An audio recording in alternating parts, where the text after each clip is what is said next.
Hello, everybody. Thought I'd do a part two to my underrated and unseen films in my collection video. Um, Might have enough for a part three as well. I mean, obviously, it's subjective to what's underrated. This one, I think, is underrated personally. Alligator and Alligator 2. So I think Alligator 1 is 4K, but Alligator 2 is Blu ray. That's what they look like that. Get both films in their separate cases, and then a book. I do get a poster. Yeah, it looks like there's a poster in. Yeah, I'm not going to take it all out because I've got one hand. This is quite a stupid little J card. I don't know if it's meant to look like the J cards had a bite chomped out of it. But yeah, basically these are known as B movies, but I guess they are B movies because they're not, Hollywood budget. But if Anaconda was a Hollywood release, then this is. I mean, I enjoy Anaconda, although it's cheesy and silly. Like Popcorn Horror said on his video of what's it called, adventure films. He had Anaconda in there. First one, the best one with Ice Cube and J Lo and that. But yeah, if that's a Hollywood release, then this is not really a B movie. Either one, I wouldn't say. Really well made, well acted, good special effects. Number one is a bit more of a straight up creature feature. It is a horror film. It's not really scary, and then number two is a bit more like a comedical sort of element, some action. But yeah, I've never sort of seen these back in the 80s or whenever. No, I think it was 90s actually. Um, let's see if I can find. Can't see on there at the moment. I don't want to talk about it too long, but yeah, maybe it was like early 90s. One was like in the late 80s, but yeah, really good films. And I guess they're based on like the urban legend from back in the day where someone had thrown a pet alligator down the sewers in like Manhattan, and it had grown massive and was like killing dogs and then attacking people. But yeah, I suspect a lot of you have seen this, but if you haven't, I would recommend both of those. So yeah, I think they're underrated because as far as B movies go, they're some of the most well executed, best special effects and acting and that I've seen on a B movie. This one, not sure if that many people. Let me put that one out of the way. Know about this Pig with Nicolas Cage. So the premise of it sounds a bit sort of, what's the word, basic, I would say, but the film is a bit more deeper. But yeah, basically Nicolas Cage he lives on his own. He's got like no phone, no electric and things. He's a bit of a hermit. Got like a prize pig that is really good at finding truffles. So the pig digs up the truffles, and then he basically knows one guy that comes to buy the truffles off of him and sells them to people. And he's really only one contact with this one guy because he knows his address. And like I say, he's kind of off the grid, so nobody else knows him. It's obviously in a spoiler, it tells you this on the back, but some people come and steal his prize pig. And I think they beat him up and hit him over the head with a bar. And he wakes up on the floor, he ain't got his pig. And then Alex Wolff is the guy I think that buys the truffles off of him. You might know him from Hereditary. Really good in that. Good in this as well. Plays a really different kind of role. Looks different as well. And Adam Arkin from Sons of Anarchy. Can't remember who he was. I think he might be one of the guys that's actually steals the pig. But Nicolas Cage gets this guy to take him to this like woodland place where everyone's selling mushrooms and truffles, and there's dealers there, and he's trying to sort of get information of who took his pig. So it's kind of like a revenge film, but not as gory. Most revenge films, people are getting killed or sort of battered, whereas it's a bit more subtle, and then the ending kind of isn't what you'd expect. And you've got this Nine, which is an animated film from producers Tim Burton and Timur Bekmambetov. I can't really say I've heard of him. Visionary director Shane Acker. Not really sure what else Shane Acker has made, but yeah, it's an animated, but it's quite dark. So it's like dark kind of atmosphere. Well, yeah, I wouldn't really say it's a children's film, but premise to it is basically these little sort of dolls have been made, and then it's like in a, what do you call it, like a dystopian future, and these dolls are like basically machines have turned on mankind. I don't know if you can actually see the back of this. There's not really many humans around. So it says here, Stitch Punk creation, so kind of steampunk, but yeah, it's like really. I mean, there's not much dialogue in it, to be fair, but yeah, it is really well sort of animated and good plot, good all the what do you call it? I guess not really cinematography. So a lot of it, I think, is like CGI created. I think it is. Um, yeah, you would class it as animated, I guess, rather than like CGI, a bit like a DreamWorks kind of thing. But yeah, I've seen this once or twice, and yeah, it's a really good film. Really, if you like kind of dark animations, a bit like Coraline and things like that. I mean, it's not too dark and like sort of creepy, but it is. Um, it's not Cloudy with a Chance of Meatballs kind of happy and colourful, put it that way. So I've got a bit of a, I won't say a sore throat, but like a bit of a, what do you call it, gravelly throat. So I keep clearing my throat. That's why. Alive.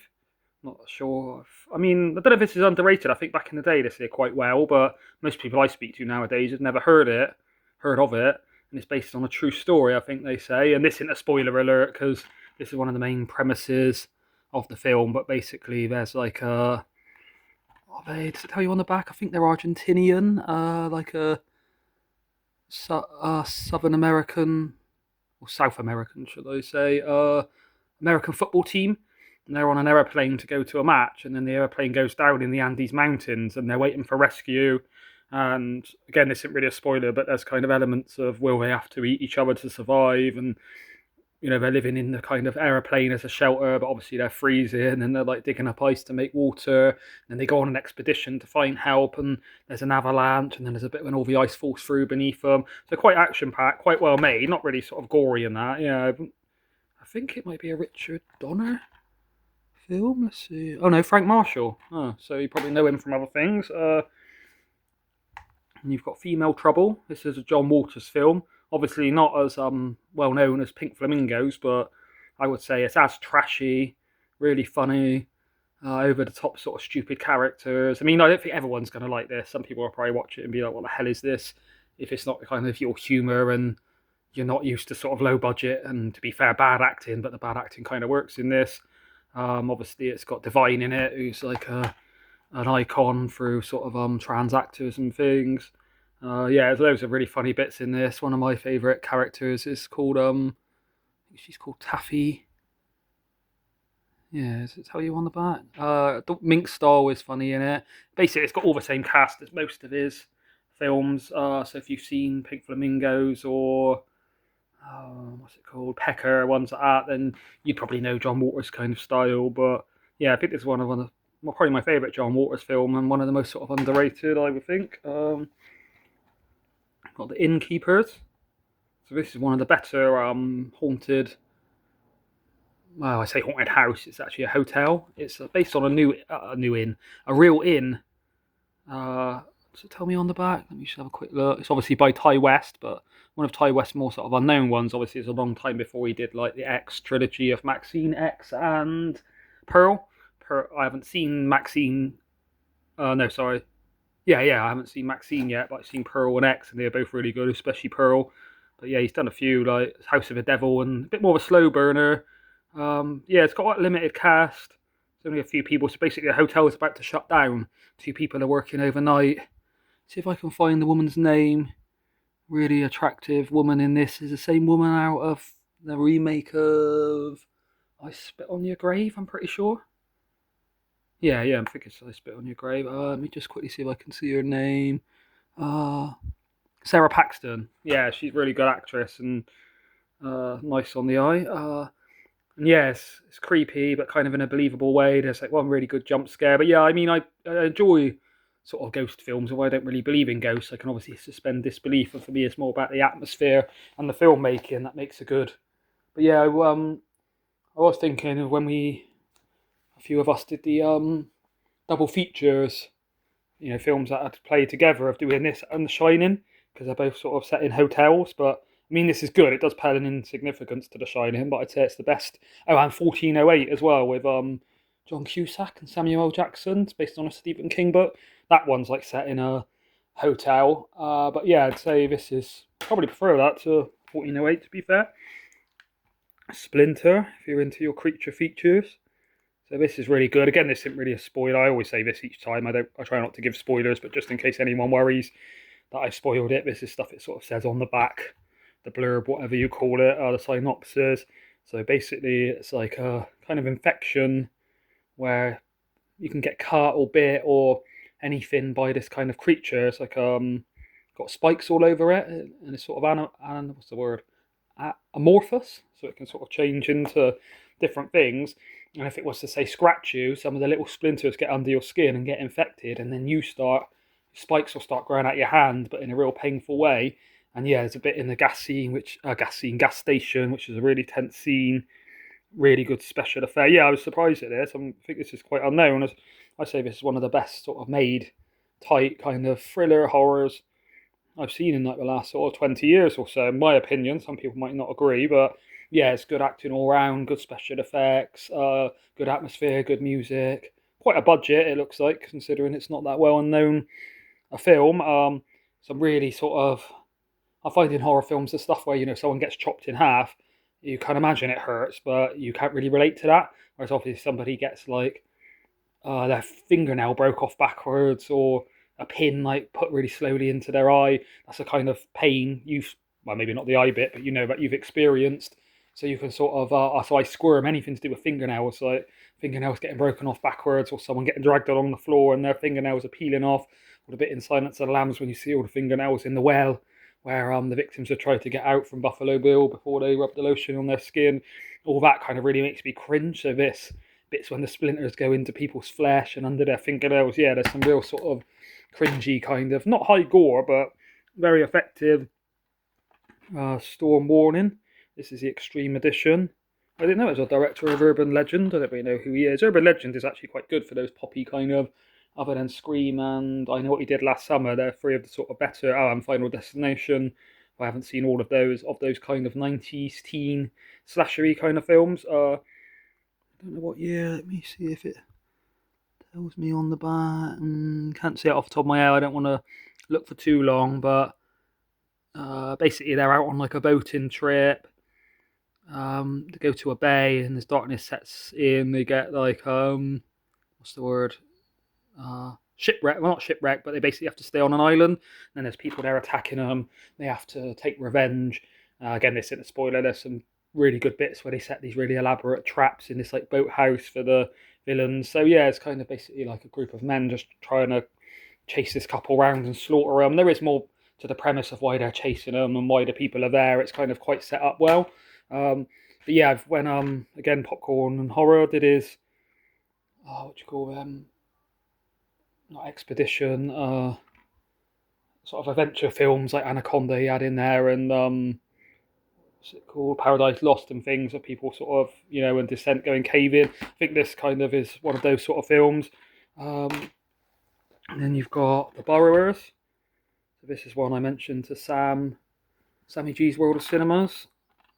Sorry. So it's a Western horror, but it's not just pastiched or mashed together Western elements in a horror. Say Bone Tomahawk has got horrifying gore and shootings and it's really vivid, but I guess it's not really a horror. It's more just a really sort of up-to-date, gritty, brutal kind of modern day Western. Whereas this, obviously, it's not a spoiler. You can tell by the name Burrowers, but there's these things that sort of live under the ground and they burrow around.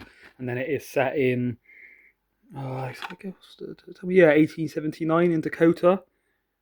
So all these characters are sort of going about their Western kind of cowboy lives, and then they're basically being preyed on. So it is another creature feature. But yeah, I don't know many people that have seen that one.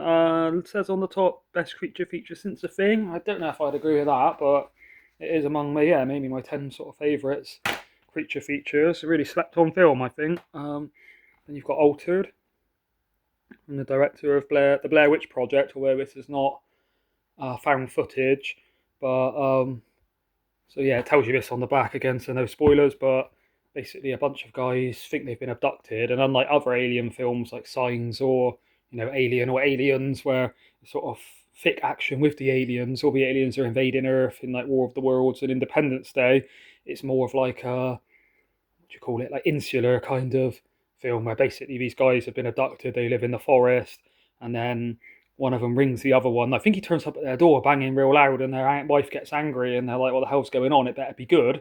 And the aliens that have captured him, basically he's got one of the aliens, and he's captured it. So they tie it down on a table and try and sort of get answers out of it. And then it all sort of spirals from there. So yeah, obviously it does tell you on that back, so it's not really spoilers. That is sort of the premise of the film, is they sort of got hold of the alien, and then what happens, what would you do?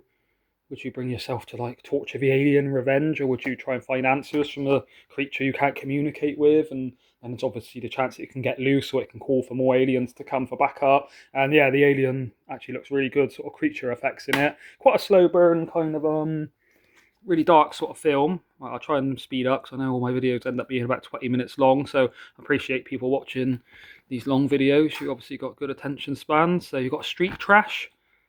So I've got a few of these old Arrow sort of white cases on DVD. I don't really put them in with my normal Arrow collection because that's just Blu-rays and 4Ks, but yeah, I've got some good ones. Yeah, this is quite bad acting, really low budget, kind of bad special effect. Not bad, but when they start bubbling up, it just basically looks like paint's coming off of them rather than like blood and human flesh and stuff. But it's really silly, really over the top, kind of like a classic sort of raunchy B movie.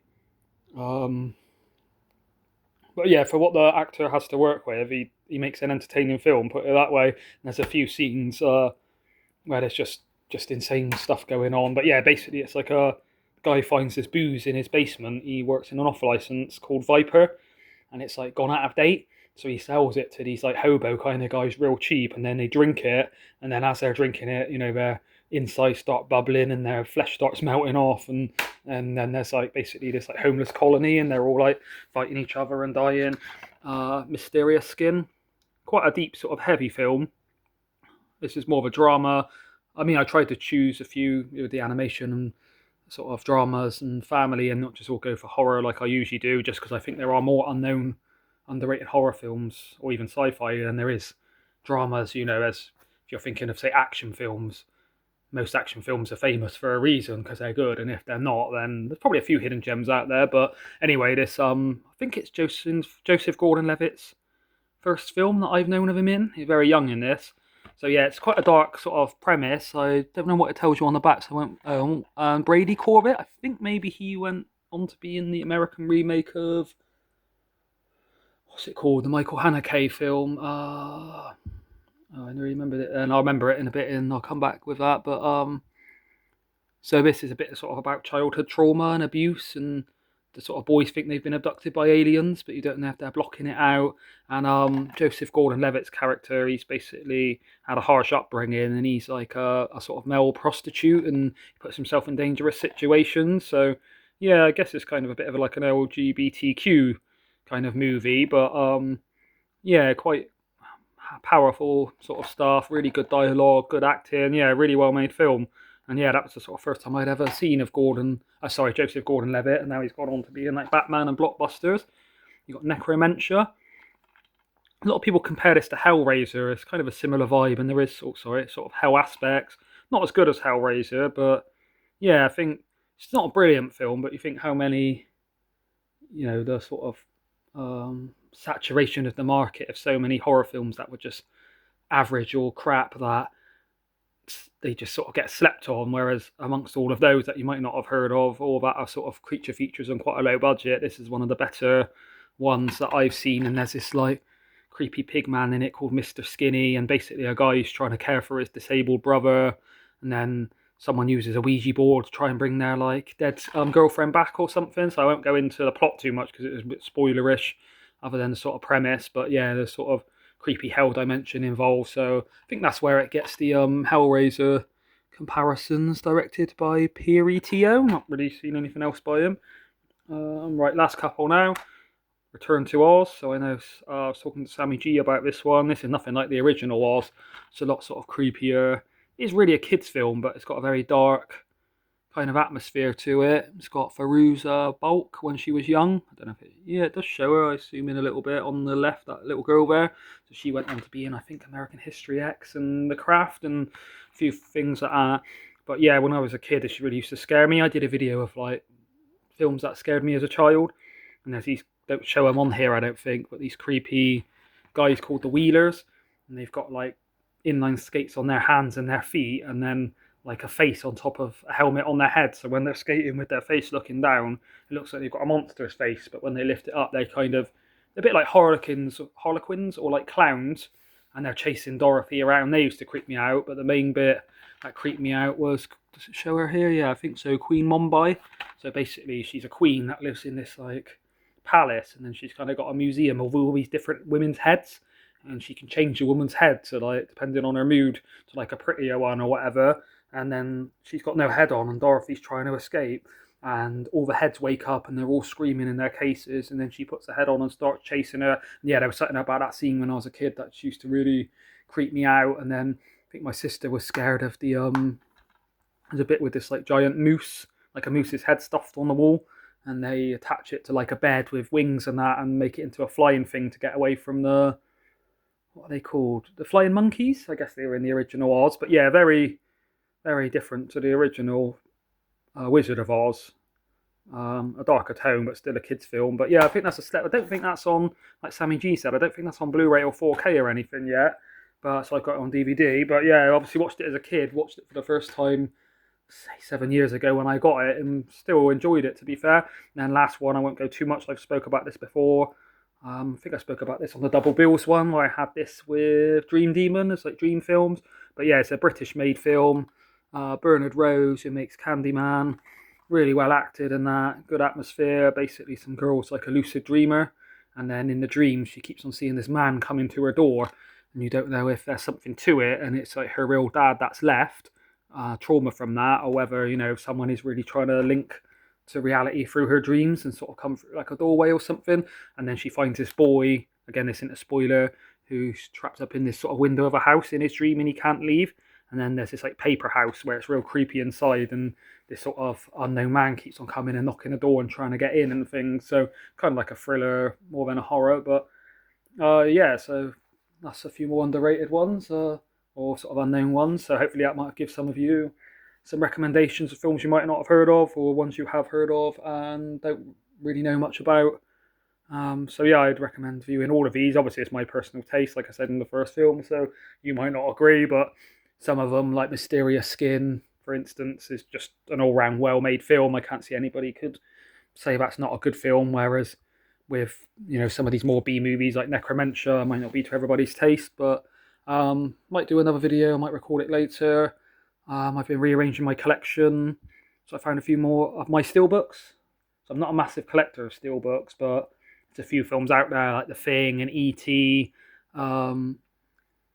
Braveheart, some of my sort of favourite films ever that I have bought on steelbook, and then some I've got real cheap. But yeah, I'll do a video about that anyway. So yeah, thank you everybody for watching. Thanks for your support and that from some of the people in the community, and hopefully you enjoy this video. Thank you, bye.